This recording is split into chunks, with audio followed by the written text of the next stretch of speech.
aktres na si Maris Racal tungkol sa isang nakakatuwang at medyo nakasasakit na karanasan habang siya'y nasa set ng kanyang pelikula.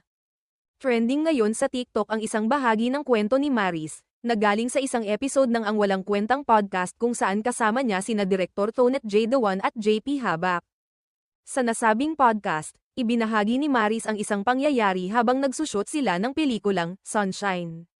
Ayon sa kanya, dahil gusto ng production team na maging low profile ang eksena at hindi maabala ng mga tao sa paligid, inilalagay ng direktor ang mga kamera sa malalayong anggulo.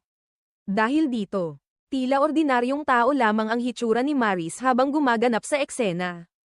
Habang ginagawa raw niya ang isang eksena sa kalsada, narinig niya ang isang grupo ng mga tao na tila nakapansin sa kanya.